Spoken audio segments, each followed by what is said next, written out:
Selamat datang saudara-saudari. Kita bersambung belajar mengenai apa roh jahat boleh buat. Ya. Yang kedua, kita tahu bahawa roh jahat boleh memberi kuasa luar biasa atau gaib kepada manusia. Ya, nombor satu yang kita belajar adalah dia memanggil kita jangan pergi mencari bomo, ahli sihir, tukang tilik. Ya. Nombor dua, dia panggil kita jangan pergi melakukan benda-benda gaib yang kita tidak tahu. Ya. Nombor tiga, dia memanggil kita, ya, supaya kita jangan pergi mencari ahli sihir. Ya. Kerana ahli sihir akan berkeliaran dalam hari-hari yang terakhir di dunia ini. Ya, kerana mereka tahu, ya, mereka akan mendapat penghukuman, tetapi mereka mahu menarik sesiapa yang tidak tahu untuk masuk bersama mereka ke neraka. Ya, apa berlaku pada masa lalu? Kita dengar dalam cerita mengenai Raja Saul. Ya, dalam 1 Samuel babak 28. Ya, ayat 7 sampai 20. Kerana Raja Saul menemui seorang pemanggil arwah. Ya. Ya. Dia berkata, Raja Saul bertitah kepada para pengawalnya, "Carilah seorang perempuan pemanggil arwah. Beta hendak bertemu dengan dia untuk meminta petunjuk." Ya. Sekarang Raja Saul tidak lagi, ya, berdoa kepada Tuhan Yang Maha Kuasa untuk menerima petunjuk. Ya, sebaliknya dia pergi ke tempat kegelapan untuk meminta petunjuk. Mereka menjawab, di Endor ada seorang pemanggil arwah. Oleh itu, Raja Saul menyamar supaya tidak dikenali orang. Baginda mengenakan pakaian lain dengan diiringi oleh 2 orang lelaki. Raja Saul berangkat pada malam hari. Mereka sampai di rumah pemanggil arwah itu. Lalu Raja Saul bertitah, "Pergilah, panggillah arwah orang yang akan ku sebut namanya dan mintalah supaya dia meramalkan apa yang akan terjadi." Perempuan itu menjawab, "Tentu tuan pun tahu bahawa Raja Saul sudah memaksa semua peramal dan memanggil arwah untuk meninggalkan Israel." Ya.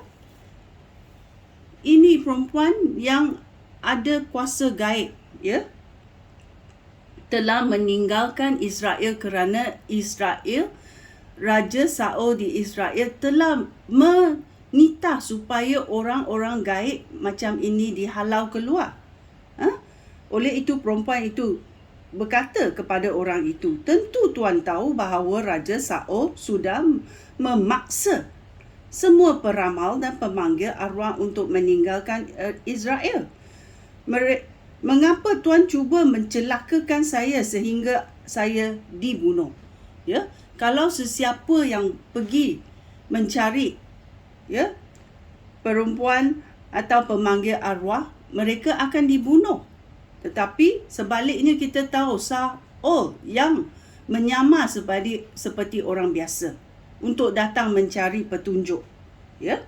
Kemudian Raja Saul bersumpah, "Demi Tuhan yang hidup, aku berjanji bahawa aku tidak akan dihukum kerana melakukan perkara ini. Kamu tidak akan dihukum kerana melakukan perkara ini." Kerana dia itu raja. Raja Saul yang menyamar diri. "Arwah siapakah yang harus saya panggil untuk tuan?" tanya perempuan itu. "Arwah Samuel," jawab Raja Saul. Apabila perempuan itu nampak Samuel, dia berteriak dan berkata kepada Raja Saul, "Mengapa tuanku menipu hamba? Tuanku Raja Saul."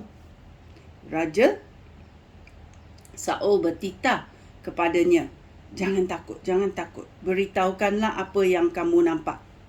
Perempuan itu berkata, "Hamba nampak roh muncul dari bumi." Raja Saul bertanya lagi, "Bagaimanakah rupanya?" Perempuan itu menjawab, "Rupanya seperti seorang lelaki tua. Dia memakai jubah." Raja Saul sedar bahawa itulah arwah Samuel, lalu baginda bersujud untuk menghormatinya.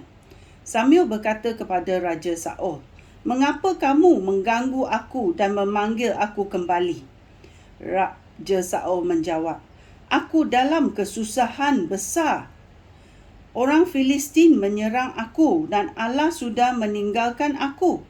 Dia tidak menjawab aku lagi, sama ada dengan perantaran Nabi ataupun pemimpi. Itulah sebabnya aku memanggil kamu, supaya kamu memberitahu aku apa harus aku lakukan. Samuel berkata, "Apa gunanya kamu memanggil aku jika Tuhan sudah meninggalkan kamu dan menjadi musuh kamu? Tuhan sudah melakukan apa yang telah difirmankannya kepada kamu melalui aku. Tuhan sudah mengambil kerajaan Israel daripada kamu, lalu memberikan kepada Daud. Kamu tidak taat kepada perintah Tuhan. Kamu tidak memunahkan orang Amalek dan segala milik mereka. Itulah sebabnya Tuhan melakukan perkara ini kepada kamu sekarang. Dia akan menyerahkan kamu dan orang Israel kepada orang Filistin. Esok kamu dan putera-putera kamu akan menyertai aku. Bahkan tentera Israel pun akan diserahkan Tuhan kepada orang Filistin." Iaitu mengatakan Israel akan kalah. Ya. Ketika itu juga Raja Saul jatuh terlentang di tanah kerana sangat ketakutan dengan kata-kata Samuel. Lagipun baginda sangat lemah kerana tidak makan apa-apa sehari semalam. Ya. Oleh itu kita dengar ada juga raja yang Israel yang tidak mengikut perintah Tuhan, melanggar perintah Tuhan, dan ini berlaku. Ya. Oleh itu, ya, kita pun tahu roh jahat boleh memanggil arwah orang. Ya. Ya. Tetapi ini adalah kuasa gelap. Bukan kuasa Tuhan, kuasa gelap.